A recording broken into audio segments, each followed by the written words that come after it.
Aujourd'hui, on parle de confiance en soi. Qu'est-ce que la confiance en soi ? La confiance en soi, c'est un état profond, un état interne. Quand on a confiance, on est en paix par rapport à ce qui va nous arriver dans le futur. On peut distinguer 3 niveaux de confiance en soi. 1, la confiance en ses capacités dans un domaine. C'est-à-dire, par exemple, je sais faire, je suis capable, dans un sport, dans la cuisine par exemple. Ensuite, on peut avoir confiance en soi-même, c'est-à-dire que, quoi qu'il arrive, je sais que j'y arriverai. Je sais que j'ai les ressources nécessaires pour y arriver. Et enfin, on peut avoir une confiance plus générale en la vie elle-même. Là, on se dit, quoi que la vie me réserve, je sais qu'au bout du compte, tout ira bien. Donc la confiance en soi, c'est cette certitude profonde que j'ai les capacités de faire face à ce qui va m'arriver dans le futur. J'ai le sentiment profond que quand j'anticipe mon avenir, j'ai les ressources nécessaires pour faire face aux événements. Et donc on voit bien que le contraire de la confiance en soi, c'est un état d'anxiété, c'est-à-dire de la peur de ne pas avoir les ressources pour faire face à notre futur. La peur de se dire que dans le futur, je vais pas y arriver. Alors quand on a confiance en soi, on rayonne, on est proactif, on est conquérant, on est aventurier. Et puis on est prêt à prendre des risques. Physiquement, on a le torse bombé. Et le manque de confiance en soi, c'est un vrai problème, c'est un blocage significatif qui empêche les gens d'obtenir les résultats qu'ils souhaitent avoir dans les relations, dans le travail, dans leur épanouissement personnel. On voit aussi tout de suite une personne qui manque de confiance en elle. On le voit dans son état d'esprit, dans sa façon de parler, dans sa façon de se tenir. Mais je suis sûr que vous visualisez très bien une personne qui a confiance en elle et une personne qui manque de confiance en elle. Maintenant qu'on a dit ce que c'était la confiance en soi et le manque de confiance en soi, on va se demander comment est-ce que ça se fait que certains ont confiance en eux et d'autres manquent de confiance. Comment ça fonctionne exactement ? Est-ce que certains naissent avec une faible confiance en eux alors que d'autres naissent avec une grande force, une grande confiance en eux et vivent comme ça toute leur vie naturellement ? Ça ne marche pas vraiment comme ça. Nous vivons dans un environnement familial, scolaire, amical, qui sont pas forcément des environnements qui nous permettent d'avoir confiance. Nous avons rarement des parents qui sont naturellement capables de développer la confiance en soi chez leurs enfants. Par exemple, vous avez peut-être un père qui vous a fait comprendre que vous ne méritiez pas ou que vous étiez nul. À l'école, on vous donne des notes et quand vous avez des mauvaises notes, des mauvais résultats, alors vous y voyez le signe que vous n'êtes pas bon, que vous ne méritez pas, que vous n'avez pas de valeur. Toute la vie, votre patron, le gouvernement, vos professeurs, vos parents ont été les juges de votre mérite. Et comme vous ne méritez pas, pourquoi est-ce que vous auriez confiance en vous ? Si vous vous êtes habitué à ça, c'est impossible d'avoir confiance en vous-même et par vous-même. À un certain moment de la vie, vous avez commencé à développer certaines croyances qui vous font penser que vous n'êtes pas assez bon, pas à la hauteur. Avec différents événements de la vie, par exemple une séparation, une rupture, un licenciement ou une moquerie, nous nous mettons à développer des convictions qui limitent notre vie. Elles sont comme des sortes de murs invisibles contre lesquels nous nous heurtons sans arrêt et qui nous bloquent. Est-ce que vous aussi vous avez vécu ce genre d'événement qui vous a fait vous sentir mal sur le moment et à partir desquels vous avez développé certaines croyances à propos de votre mérite, à propos de votre valeur ? Finalement, la confiance en soi, c'est rien d'autre qu'un schéma de pensée, une façon d'interpréter la réalité que nous avons développée au fur et à mesure de nos expériences. Pourquoi ? Parce que soit on voit le monde avec un filtre de la confiance en soi, soit on le voit avec un filtre du manque de confiance en soi. Cette vision du monde, elle va ensuite dicter nos émotions, nos intentions, nos actions. Ça aura donc inévitablement un impact sur notre capacité à accomplir, à avancer ou non. Je vais vous prendre un exemple personnel. Imaginez que moi, quand j'étais adolescent, j'avais un peu de poids et je n'étais pas très doué en sport. Toute ma vie, je me suis dit, je ne suis pas quelqu'un de doué en sport. C'est inné, j'ai la ferme conviction que je suis mauvais. Alors qu'est-ce qui se passe ? Évidemment, si j'ai la ferme conviction que je ne suis pas bon en sport, qu'est-ce que je vais faire ? Je vais avoir une attitude négative vis-à-vis du sport. Donc je ne fais pas d'efforts, je n'éprouve pas de plaisir quand je fais du sport. Donc j'obtiens des résultats médiocres ou négatifs. Donc ma confiance en moi par rapport au sport va baisser. Et donc ma croyance que je ne suis pas bon en sport est renforcée. C'est un cercle vicieux. Mais est-ce que c'est vraiment le cas ? Quand est-ce que je me suis mis à me considérer comme mauvais en sport ? Est-ce que c'est vraiment inné ? Et si je doutais de ça ? Et si je m'étais pas donné les moyens ? Quand j'ai découvert que je m'imposais moi-même ces croyances, j'étais alors capable d'avoir une nouvelle attitude bien plus positive par rapport au sport. Alors, j'ai la ferme conviction que tout le monde est capable d'être bon en sport, et donc moi aussi. Alors, j'ai une attitude plus positive vis-à-vis du sport, donc je fais plus d'efforts, j'éprouve du plaisir. Donc, j'obtiens des résultats satisfaisants. Donc, ma confiance en moi par rapport au sport augmente. Donc, ma croyance que tout le monde peut être bon en sport, y compris moi-même, est renforcée. Quelque part, le positif entretient le positif. Alors, dans cette expérience, je gagne confiance en ma capacité à faire du sport, qui impacte aussi ma confiance en moi vis-à-vis de la vie elle-même. Et au bout du compte, je commence à croire que j'ai de la valeur. Si vous manquez de confiance en vous, il y a en vous des croyances profondes et limitantes qui sont ancrées à propos de qui vous êtes et ce que vous êtes capable de faire. Imaginez maintenant que vous êtes quelqu'un qui manquait de confiance en vous. Qu'est-ce qu'il faut faire pour avoir confiance en soi? Comment avoir confiance en soi? Je vais vous donner maintenant une méthode précise et qui a fonctionné pour moi et pour plein d'autres personnes. Cette méthode, c'est une série de questions qui va remettre en cause votre schéma de pensée et ça va agir un peu comme une combinaison qui vous permet d'accéder au schéma de pensée de la confiance en soi. Vous êtes prêts? Alors on y va. La première question qu'il faut se poser, c'est est-ce que j'en ai marre de manquer de confiance en moi? Est-ce que j'ai envie d'avoir confiance en moi? Est-ce que j'en ai marre? Est-ce que je souffre? J'aimerais que vous vous demandiez à quoi ressemblerait votre vie si vous aviez plus confiance en vous? Aujourd'hui, vous pourriez décider que vous en avez vraiment marre de remettre en cause cette histoire que vous vous racontez à propos de vous-même, que vous n'êtes pas quelqu'un de digne de confiance, que vous n'êtes pas à la hauteur, que vous n'avez pas de valeur. Ça, c'est la première étape. Et moi, c'est ce que j'avais fait donc pour le sport. Est-ce que vous en avez marre? Oui, non. Ensuite, la deuxième étape, c'est de vous demander, est-ce que je pense que quelqu'un d'autre qui n'avait pas confiance en lui au départ a déjà réussi à avoir confiance en lui? Vous en avez marre, d'accord, pour l'instant, mais vous n'y croyez peut-être pas que c'est possible. Alors, demandez-vous, est-ce qu'il existe au moins une personne dans toute l'histoire de l'humanité qui n'était pas confiant au départ et qui a réussi à développer sa confiance en lui, oui ou non? Est-ce que vous pensez que c'est possible qu'une personne qui manquait de confiance en lui a développé sa confiance en lui? Ou est-ce que vous pensez que tout le monde naît soit avec la confiance en soi, soit sans confiance en soi? Alors si vous en avez marre et si vous croyez que au moins quelqu'un dans le monde a développé la confiance en soi, demandez-vous la question suivante. Est-ce que vous pensez que c'est impossible pour vous? Ou est-ce que vous pensez qu'il existe une petite possibilité que vous développiez cette confiance en vous? Est-ce que vous êtes vraiment sûr que c'est impossible? Si vous manquez de confiance en vous, ça vous paraît probablement difficile, voire impossible à ce stade. Mais êtes-vous prêt à douter que peut-être que c'est possible? Si vous avez écouté et intégré les 2 premiers épisodes du podcast, alors vous savez que notre réalité est une perception. Vous êtes capable de challenger le fait que votre schéma de pensée n'est pas le seul possible. Alors dans ce cas-là, allez-y, osez douter de votre réalité. Quand je manquais de confiance en moi, j'étais tellement convaincu que ce n'était pas possible, mais j'ai osé douter. Donc vous en avez marre. Vous pensez qu'au moins une personne a réussi. Là, vous doutez du fait que c'est impossible. Donc que peut-être quelque part c'est possible pour vous. Alors maintenant, demandez-vous, de quoi dépend votre niveau de confiance en vous?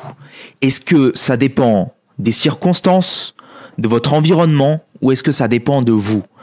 Pensez-vous que vous avez le contrôle sur votre situation, que vous avez une part de responsabilité à prendre? Donnez-moi maintenant un moment pour expliquer cette partie. Je vais vous demander d'écouter ce que dit ce père à son fils qui a perdu confiance en lui. Tu n'étais qu'un nouveau-né et je disais à ta mère, ce gamin-là sera le meilleur, ce gamin sera mieux que n'importe qui d'autre. Et tu es devenu le plus beau, tu étais une merveille, c'était un plaisir, un privilège de te regarder grandir chaque jour. Et quand l'heure est venue pour toi de te prendre en main et d'affronter le monde, tu l'as fait. Mais quelque part, en cours de route, tu as changé et je ne t'ai plus reconnu. Tu as permis à des gens de venir te crier à la figure et te dire que tu étais un nul. Et puis quand ça a été trop dur, tu t'es trouvé un responsable. Je vais te dire un truc que tu sais déjà, le soleil, les arcs-en-ciel, c'est pas le monde. Il y a de vraies tempêtes, de lourdes épreuves. Aussi fort et grand que tu sois, la vie te mettra à genoux et te laissera comme ça en permanence si tu laisses faire. Si tu es sûr de ce que tu vaux, Il faut tout essayer dans la vie, mais accepter aussi qu'il y ait de la casse. Au lieu de montrer le voisin du doigt et de dire « j'ai tout raté dans la vie à cause de lui ou d'elle ou de je sais pas qui ». Ça, c'est des trucs de trouillard et tu en es pas un, toi. Tu vaux mieux que ça. Alors pour info, ce père de famille, c'est Rocky Balboa qui dit ça à son fils dans un film. Alors quand la vie a été difficile, quand nous avons été trahis, moqués, quand on nous a dit qu'on est des incapables, quand nous avons vécu des ruptures, des licenciements, nous avons utilisé une technique de l'esprit, inconsciemment ou consciemment, pour alléger nos souffrances. Et c'est ce qu'il a fait, ce fils. Écoutez-moi bien. Cette stratégie, c'est une stratégie de votre ego. C'est un discours de victime. Ce discours de victime, c'est quoi? Vous développez une croyance que cette situation échappe à votre contrôle. C'est de se dire que si je n'ai pas confiance en moi, c'est parce que c'est de la faute de la société, de l'environnement, de mes parents, de mon histoire passée, de mes difficultés. Oui, vous avez probablement vécu des choses très dures et des choses respectables. Je ne souhaite à personne que la même chose qui vous est arrivée leur arrive. Et ça a rendu votre vie plus dure, oui, clairement, et c'était difficile. Mais remettre la faute à quelqu'un d'autre ou à autre chose, aux circonstances, c'est une forme de déni. C'est un discours de victime. C'est beaucoup plus facile de dire que c'est la faute de quelqu'un d'autre que de faire face à la vérité qui nous déplaît à propos de nous-mêmes. C'est dire je ne prends pas la responsabilité de ma situation. Et on va s'agripper à cette croyance. Parce que si on laisse partir cette croyance, on se retrouve devant la falaise, face au vide, au chaos, à la mort de l'ego. Vous savez, par exemple, moi je fais partie d'une minorité ethnique. Et je subis tous les jours des micro-agressions qui pourraient renforcer ma croyance que je mérite moins que la population dominante. Et ça pourrait avoir un impact sur ma confiance en moi, sur mon identité. Et oui, la société doit prendre une part de sa responsabilité. Et c'est révoltant. Et on pourrait mettre toute la faute à la société qui est faite comme ci ou comme ça. Mais ce faisant, vous évitez de vous confronter à vous-même et à vos propres peurs. La fonction première de votre ego, c'est de vous aider à survivre, à maintenir votre intégrité psychique.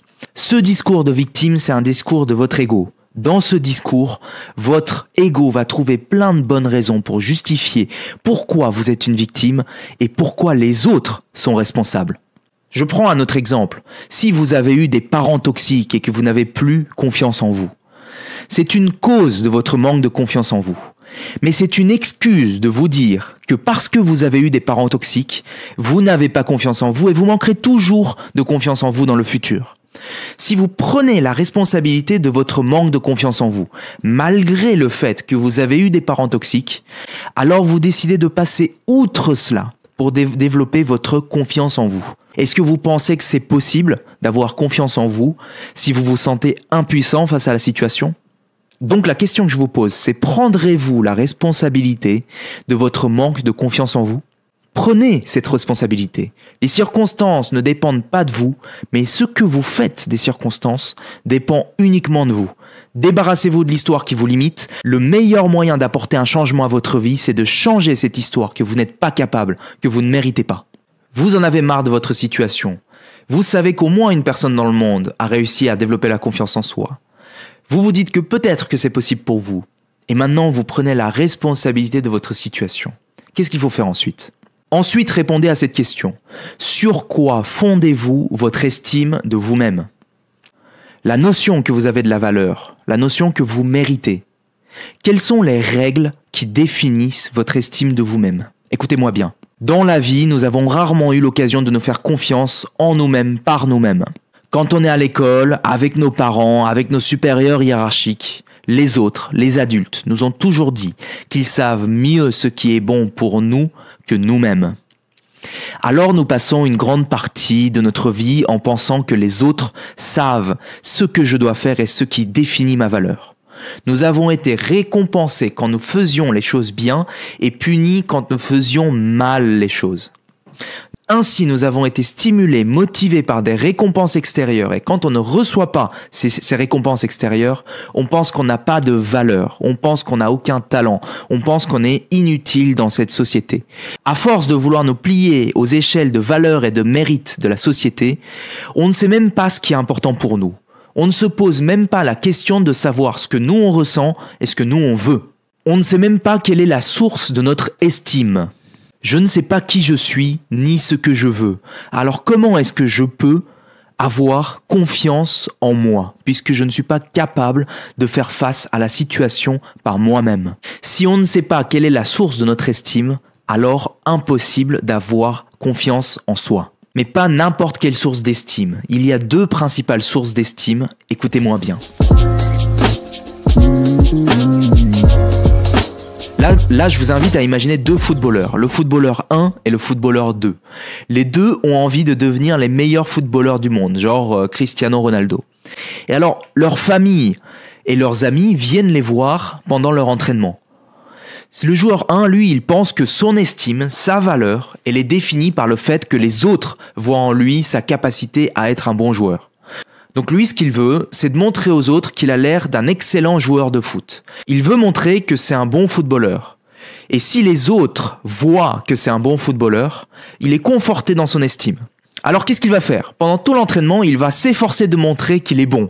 Alors il va faire toutes les techniques qu'il sait déjà faire. Il va éviter de prendre des risques pour s'assurer que tous les autres ils voient bien à quel point il est compétent. Le joueur 2, lui, son objectif, c'est pas tant de chercher la confirmation que c'est un joueur méritant, c'est de chercher à se développer, à devenir encore meilleur et d'atteindre ses objectifs en se développant. Donc il va tenter de nouvelles choses, il va se dépasser. Et quand il se dépasse, forcément, il prend des risques. Il fait des dribbles osés, il tire de super loin. Et les autres qui regardent, leur famille, leurs amis, ils se disent « Mais qu'est-ce qu'il fait? Il fait n'importe quoi. Il rate tous ses tirs, il a tiré 30 fois et il a cadré seulement 2 des tirs alors que l'autre, il les a tous cadrés et c'est ridicule. Donc, bof, je préfère bien plus le joueur de foot 1, il m'a l'air beaucoup plus fort. » Aux yeux de la société, qui est-ce qui a le plus de valeur à cet instant T, à votre avis? C'est le joueur 1. Mais le joueur 2, lui, il continue d'essayer de nouvelles choses. Et à votre avis, qui sera le meilleur dans 5 ans, dans 10 ans? Le joueur 1 ou le joueur 2? Probablement le joueur 2, non? Et c'est quoi le rapport avec la confiance en soi? Les gens qui sont stimulés par la volonté de plaire aux autres le font parce qu'ils placent leur valeur, leur estime en les autres. Ils vont voir leur confiance en eux décoller uniquement lorsque les résultats le prouvent. Alors quand ils sont face à des situations où ils ne savent pas faire, où leur identité est mise à risque, qu'est-ce qu'ils vont faire? Ils vont éviter la situation et ils vont dire « Non, moi je suis un bon joueur, mais ça, je ne vais pas le faire. » Ils vont chercher des excuses et leur ego va les protéger. Donc pour le joueur de foot, c'est un ego de bon joueur de foot. Pour vous, c'est peut-être un ego de bonne mère de famille, de bon professionnel au travail, de quelqu'un qui veut avoir l'air confiant vis-à-vis des autres. Je cherche à tout prix à préserver cet ego parce que si je ne le préserve pas, ça va être le signe que je ne suis pas méritant. Mais si c'était tout l'inverse, en vrai, si on n'essaye pas, on a déjà échoué puisqu'on reste là où on est. Notre zone de confiance, elle reste toute petite. On s'accroche à ça de confiance en soi. On s'accroche à notre petite confiance que je sais faire 2 plats en cuisine. Je sais faire 1 + 1. J'ai telle ou telle connaissance. Et j'en fais mon identité. J'en suis ultra fier. Et je trouve toutes les excuses à chaque fois que je suis challengé dans mon identité, dans mon mérite. Et quand on me demande d'aller plus loin, c'est de sa faute, de la faute des circonstances, c'est tout ça, qu'on ne vienne pas m'attaquer. Et quand on vient m'attaquer, waf, je suis un petit chien en train de protéger mon petit espace dans lequel je me sens confortable. L'autre joueur, le joueur 2, qu'est-ce qu'il fait? Il veut devenir le meilleur joueur du monde. Il accepte d'échouer dans le présent parce qu'il y voit le signal qu'il est en train de progresser vers ses objectifs. À chaque fois qu'il essaye, qu'il réussisse ou qu'il échoue, il est câblé pour ressentir non pas de la souffrance, mais du plaisir. Parce que pour lui, ça signifie qu'il fait un pas de plus vers ses objectifs. À chaque fois, il essaye, il se dit « Waouh, je progresse, maintenant je suis un peu meilleur. » Et paf, dans mon cerveau, il y a de la dopamine qui sort. Et paf, je suis excité de rater mes tirs, je suis excité de me faire engueuler par mon supérieur, je suis excité d'aller parler à cet inconnu. Et d'ailleurs, moi j'ai 31 ans, j'ai pas encore d'enfants, mais c'est comme ça qu'il faudrait éduquer nos enfants. On devrait récompenser nos enfants quand ils essayent de nouvelles choses, pas quand ils obtiennent de bons résultats. Trop souvent, on a été conditionné à ressentir du plaisir dans la gratification instantanée, comme le joueur 1. Je montre que je suis capable, les gens me valident, et donc mon estime de moi sur le moment monte. Je ressens du plaisir et puis ensuite, quand le plaisir redescend, la dopamine redescend, mon estime de moi redescend aussi. Ma confiance, elle n'est pas en moi. C'est une confiance que j'ai quand les autres me félicitent. Et c'est nul. Vous voulez vivre comme ça toute votre vie? Pourquoi ne pas avoir confiance en vous-même? Vous savez, moi, quand j'étais petit, ma mère m'a toujours dit j'étais quelqu'un d'intelligent, quelqu'un de talentueux. Et je lui dis merci parce que ça m'a beaucoup aidé. J'avais cette confiance vis-à-vis de mes capacités cognitives. Et en même temps, j'avais pas une confiance en moi profonde par rapport à moi-même dans ma capacité à faire face à toutes les difficultés du monde dans d'autres domaines de ma vie. Je m'estimais comme mauvais dans de nombreux domaines. Et j'avais peur d'échouer parce que ça confortait l'idée que je n'étais pas à la hauteur. Et j'allais chercher du réconfort dans le domaine dans lequel j'avais confiance en moi. Mais c'était de l'insécurité. Quand vous placez votre estime en les autres, alors il est impossible d'avoir une confiance en soi profonde. Notre estime de nous-mêmes est tellement basée sur le fait de toujours faire la bonne chose, de toujours réussir. On pense que si on prend pas de risque, on évite d'échouer. Mais c'est pas le résultat qui compte, c'est le fait d'y être allé ou de ne pas y être allé. Alors on en est là, je suis responsable de ma valeur à chaque fois que j'essaye. Ok, qu'est-ce qu'il faut faire maintenant? La dernière question qu'il faut vous poser, c'est est-ce que vous y croyez? Est-ce que vous croyez que vous êtes quelqu'un de digne d'avoir confiance en vous? Peut-être pas encore, on n'a pas transformé en 20 minutes, une demi-heure votre manque de confiance en vous totale. Mais est-ce que vous pensez, est-ce que vous croyez que demain vous êtes capable d'avoir cette confiance? Et il y a un chemin entre maintenant et demain, n'est-ce pas? Ce chemin, comment est-ce qu'on va le prendre? Eh bien, par la pratique. Le meilleur moyen d'y croire, c'est la pratique. Laissez-moi vous poser une question. Comment savez-vous que quand vous marchez dans votre chambre ou dans votre salon, vous savez qu'en marchant d'un point A à un point B, vous n'allez pas tomber? Comment est-ce que vous le savez? Est-ce que c'est inné? Vous en êtes sûr de ça? Parce que quand vous étiez un bébé, vous ne saviez pas faire. Vous avez appris à marcher. Et pour apprendre à marcher, vous êtes tombé plein de fois. Vous avez répété l'exercice tellement de fois que maintenant c'est un acquis. Et maintenant il n'y a plus l'ombre d'un doute pour votre esprit que vous êtes capable de le faire. C'est ce niveau de confiance que vous voulez atteindre dans le domaine où vous voulez vous développer. Le meilleur moyen, c'est donc par la pratique d'aller développer ces références de pensée, ces expériences qui font que vous avez la certitude que vous allez y arriver. Quand vous aviez 5 ans et que vous appreniez à nager, vous aviez peur, vous étiez pris d'anxiété et vous n'aviez pas confiance en vous. Maintenant, des années plus tard, si vous avez appris à nager, ça vous paraît facile. Pour y croire, c'est par la pratique, jusqu'à ce qu'on n'ait plus cette insécurité.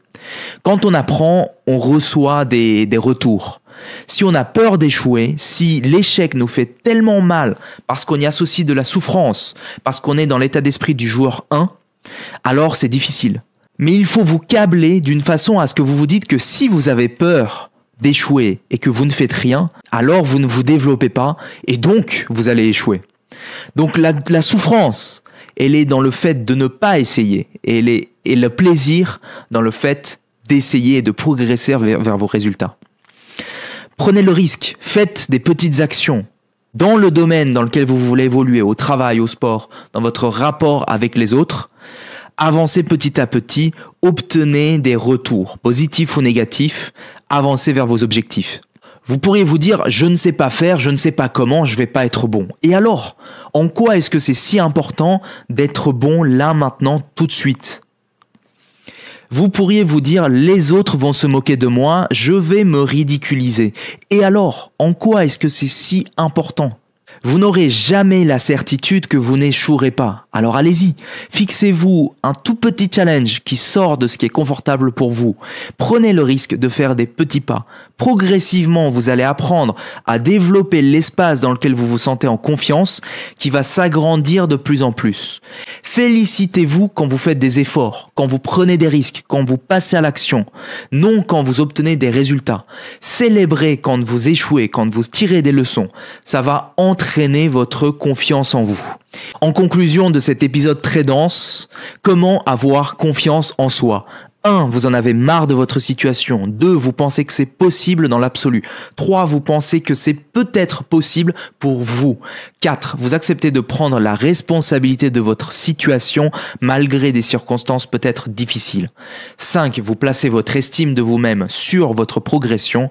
6. En passant à l'action, vous finissez par y croire. Je rêve d'un monde où ce sujet est enseigné à l'école pour avoir des personnes qui sont bien équilibrées une fois arrivées à l'âge adulte. Si vous voulez vraiment développer cette confiance en soi, j'ai créé un e-book gratuit qui résume ces étapes que vous pourrez retrouver sur mon site internet vivre-mieux.org. Et puis si vous avez apprécié ce podcast, encore une fois, n'hésitez pas à le noter, à vous abonner et à en parler autour de vous. Merci d'avoir écouté ce podcast jusqu'au bout. Je vous embrasse, merci encore et à la semaine prochaine. Ciao.